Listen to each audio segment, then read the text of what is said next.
Hello students, welcome again.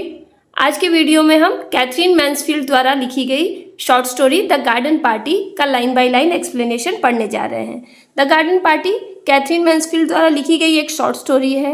ये कहानी सबसे पहले 1922 में सैटरडे वेस्टमिंस्टर ब्रिज गैजेट में 3 भागों में 4 फरवरी, 11 फरवरी और 18 फरवरी को प्रकाशित हुई थी।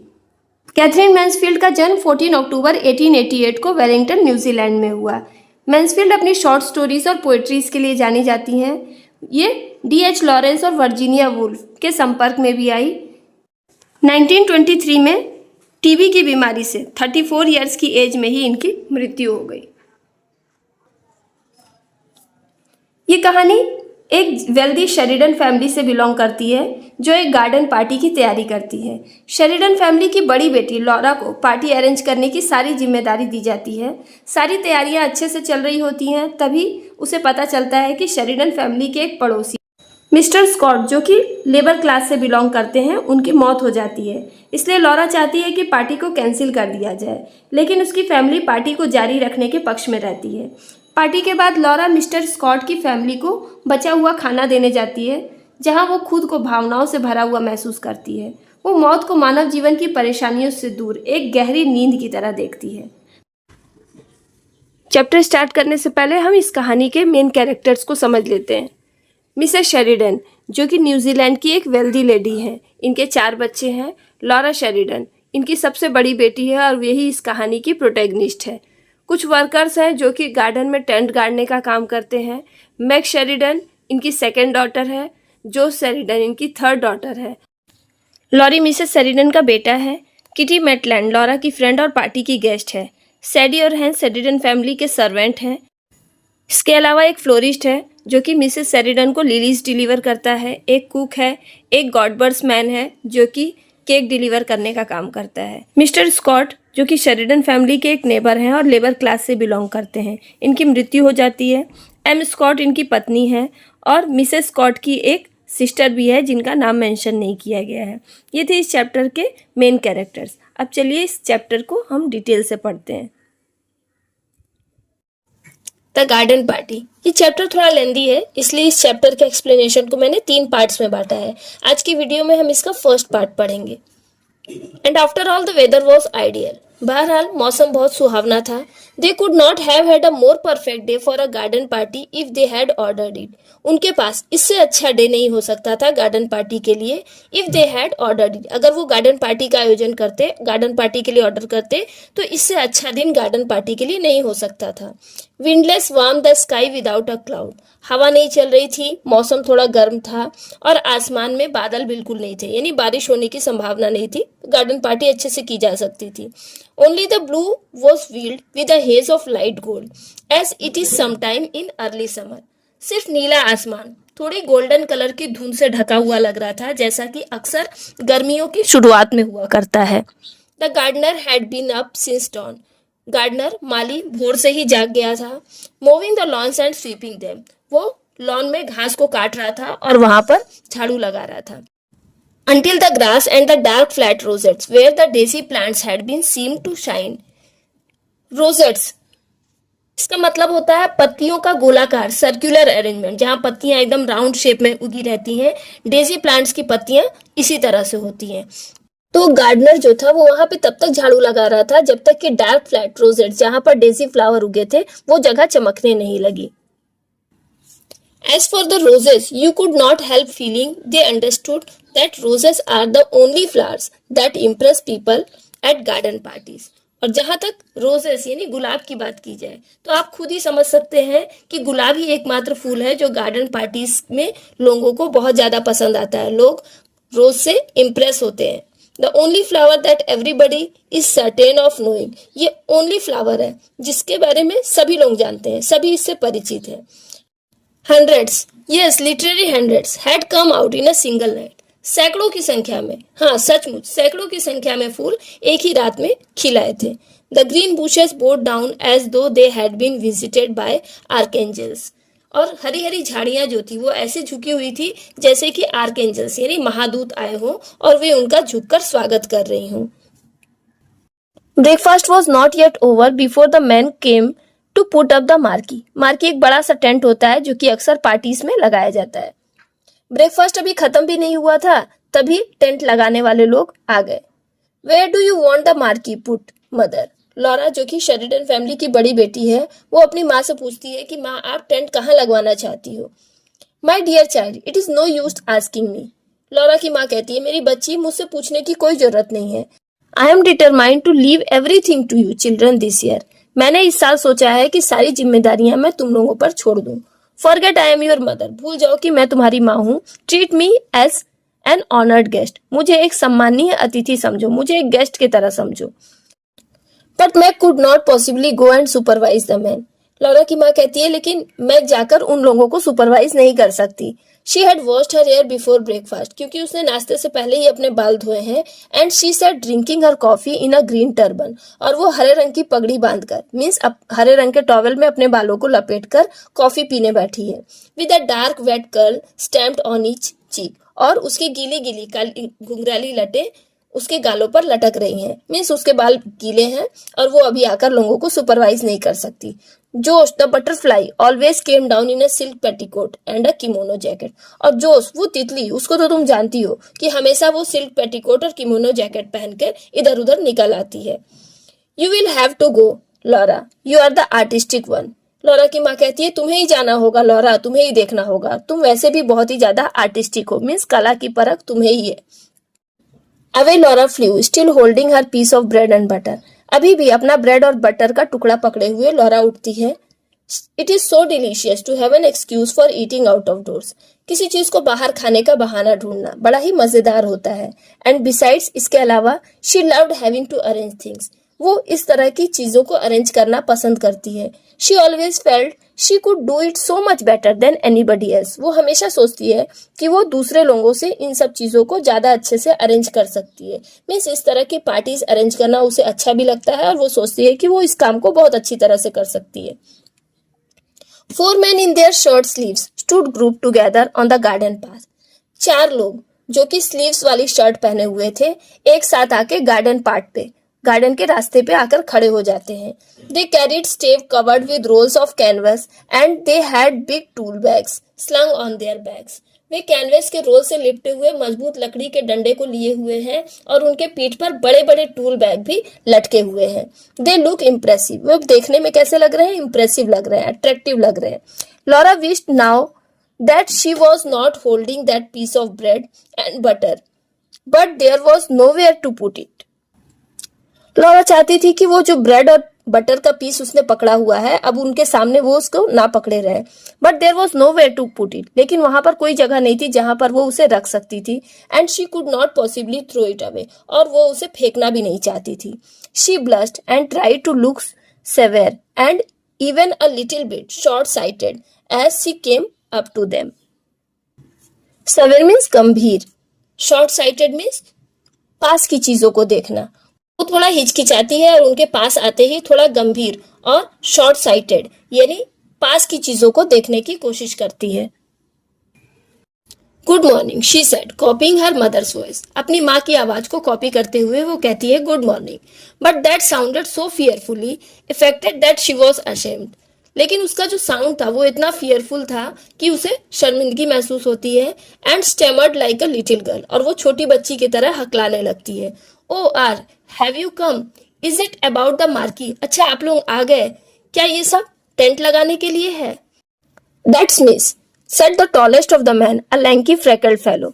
जो सबसे लंबा आदमी था, लैंकी मीन्स दुबला पतला, फ्रेकल्ड मैंने चेहरे पर झुर्रियों वाला। चेहरे पे झुर्रियों वाला लंबा और दुबला पतला जो आदमी था उसने कहा आपने ठीक समझा मिस, ये सब इसीलिए है।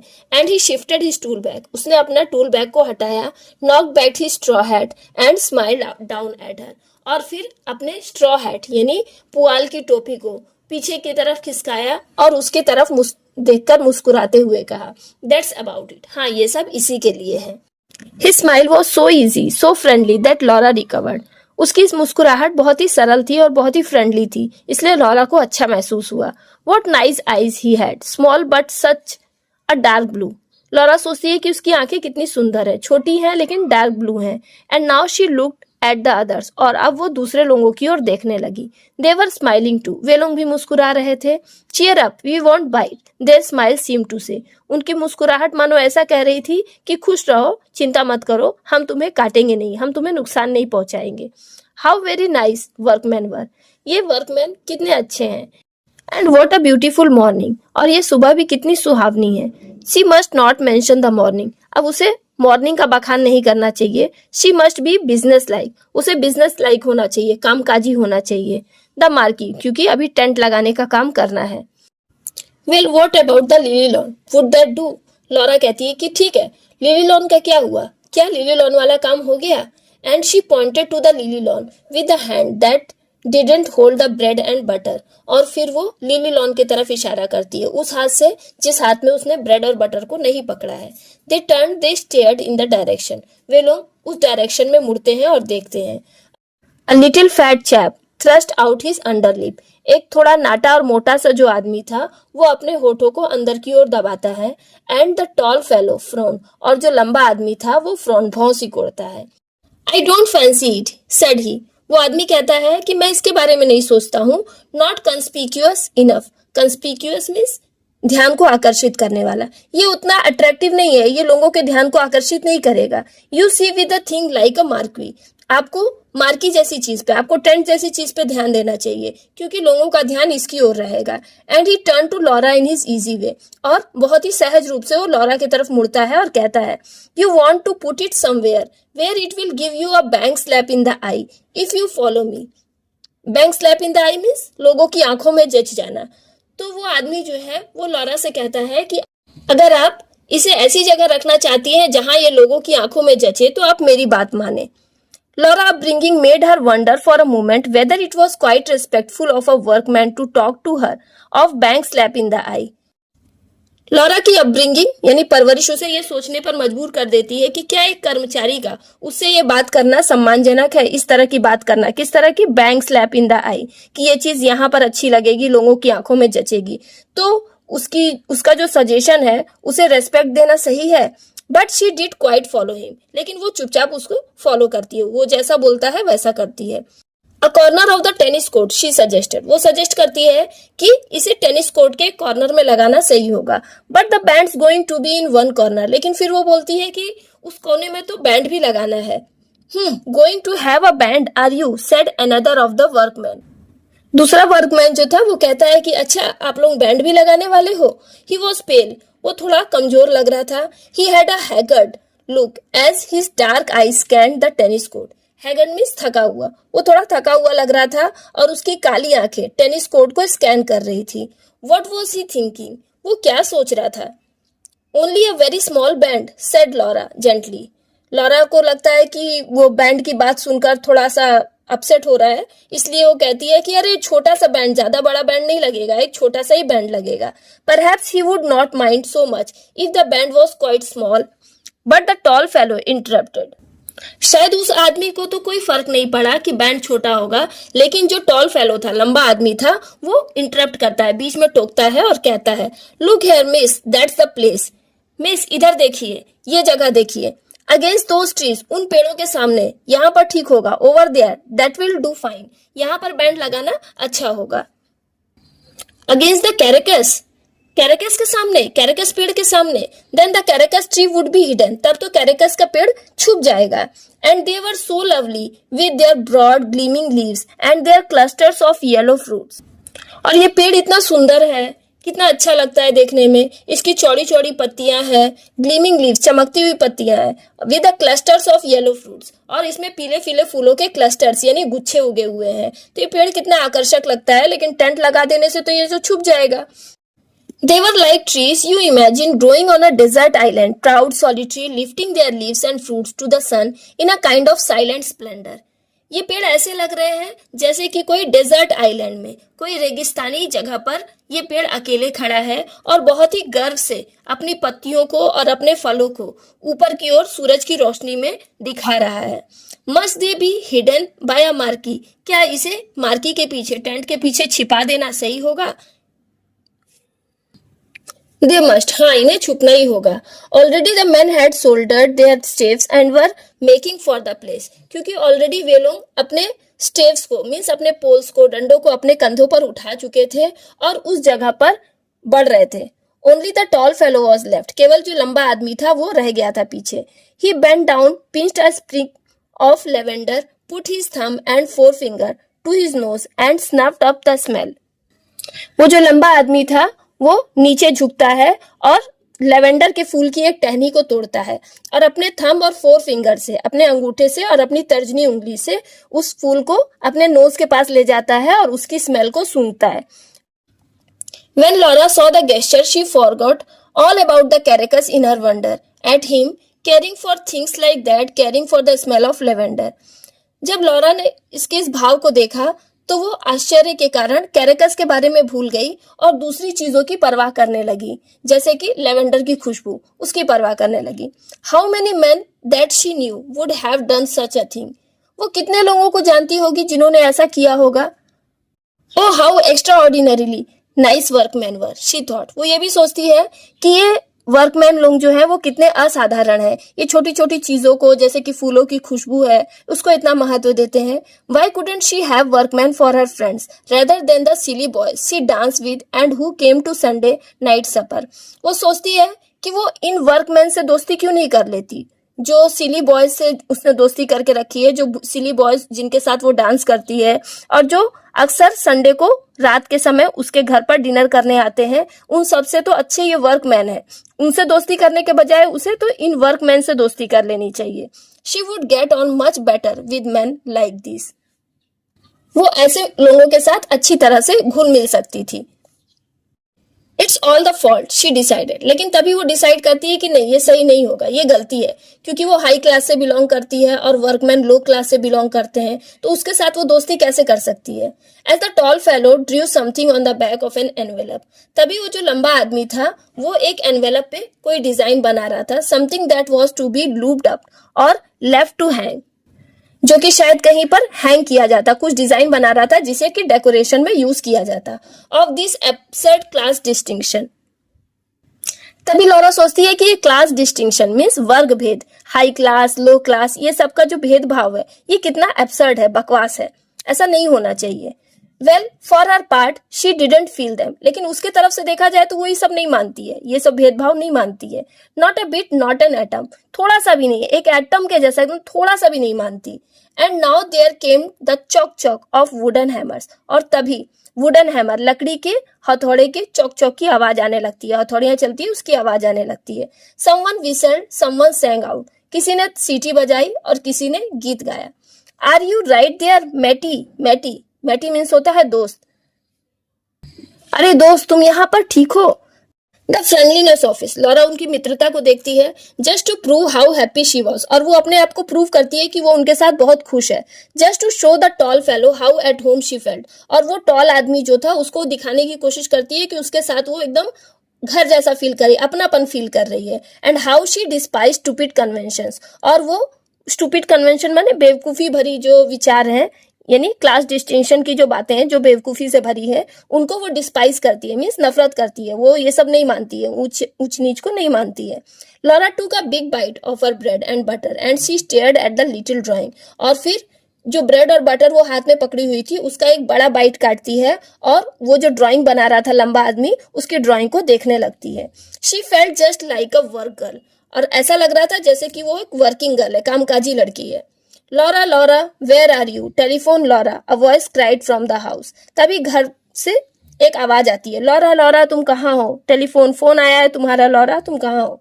Coming away she skimmed over the lawn, up the path, up the steps, across the veranda and into the porch. Laura आवाज देती है कि मैं आई, और फिर दौड़ते हुए लॉन से, रास्ते से होते हुए, सीढ़ियों से होते हुए, वेरांडे को क्रॉस करके वो पोर्च यानी ड्योढ़ी पर पहुंचती है। मीन्स उसका घर बहुत बड़ा है इसलिए दौड़ते हुए उसे इन सब जगहों से गुजरना पड़ता है। In the hall her father and Laurie were brushing their heads ready to go to the office. Hall में लॉरा के फादर और उसका भाई लॉरी दोनों अपने हेड को ब्रश कर रहे थे क्योंकि लॉरा के फादर को ऑफिस जाना था। I say Laura, said Laurie very fast, तभी लॉरी जल्दी से कहता है, लॉरा मैं तुमसे कुछ कहना चाहता था।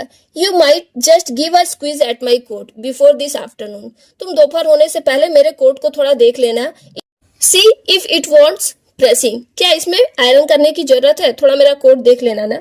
I will said she. वो कहती है हाँ हाँ ठीक है मैं देख लूंगी। Suddenly she could not stop her self. और लेकिन तभी वो अपने आप को रोक नहीं पाती है। She ran at Laurie and give him a small quick squeeze. वो लॉरी के पास दौड़ते हुए जाती है और उसे हग कर लेती है, उसे गले लगा लेती है। Oh I do love parties don't you gasp Laura. Laura उत्साह से कहती है कि मुझे पार्टीज बहुत पसंद है, तुम्हें नहीं पसंद है? Rather said Laurie warm boyish voice. Laurie boyish voice में अपने लड़के की आवाज में बोलता है कि हाँ हाँ मुझे भी पसंद है। And he squeezed his sister too. और वो भी अपनी बहन को गले लगाता है। And gave her a gentle push. और फिर अलग होते हुए कहता है, dash off to the telephone old girl. अरे बूढ़ी लड़की, मजाक में कहता है कि अरे बूढ़ी लड़की जाओ टेलीफोन उठाओ, फोन आया हुआ है उस पर ध्यान दो। The telephone yes yes O yes kitty. Laura कहती है हाँ हाँ टेलीफोन, मैं तो भूल ही गई थी। हाँ Kitty good morning dear, come to lunch. क्या तुम लंच करने आ रही हो? डू डियर जरूर आना। डिलाइटेड ऑफ कोर्स, बहुत खुशी होगी तुमसे मिलकर। It will only be a very scratch meal. यहाँ हल्का फुल्का भोजन है। Just the sandwich crust and broken meringue shells and what's left over. खाली सैंडविच क्रस्ट है और ब्रोकन मैरिंग्यू शेल्स है और जो कुछ बचा कुचा है, ज्यादा कुछ नहीं है, हल्का फुल्का भोजन है लेकिन अच्छा है। Yes isn't a perfect morning. क्या आज की सुबह अच्छी नहीं थी? You are white. Oh I certainly should. हाँ मैं निश्चित रूप से आऊंगी। One moment hold the line mother's calling. एक मिनट रुको, लाइन पे रहना, माँ बुला रही है। And Laura sat back. और लॉरा रुक जाती है। What's mother can't hear. क्या बात है माँ, मैं सुन नहीं पा रही हूँ। Mrs Sheridan's voice floated down the stairs. Mrs Sheridan की आवाज आती है सीढ़ियों से। Tell her to wear that sweet hat she had on the last Sunday. उसको कह दो कि वो अपनी प्यारी सी हैट पहन के आएगी, वो हैट जो कि उसने लास्ट संडे को पहना था। वो हैट उसे बोलो पार्टी में पहन के आने के लिए। Mother says you are to wear that sweet hat you had on last Sunday. Good 1 o'clock bye bye. Laura कहती है किटी को कि माँ कह रही है कि तुम वो हैट पहन कर आना जो कि तुमने लास्ट संडे पहनी थी। अच्छा ठीक है, 1 बजे जरूर आना, बाय बाय। तो यहीं पर मैं इस चैप्टर के फर्स्ट पार्ट को खत्म करती हूँ। इसके आगे की स्टोरी को हम इसके अगले पार्ट में समझेंगे। वीडियो आपको कैसी लगी ये मुझे कमेंट करके बताइएगा और वीडियो अच्छी लगी हो तो इसे लाइक कीजिएगा। Thank you for watching.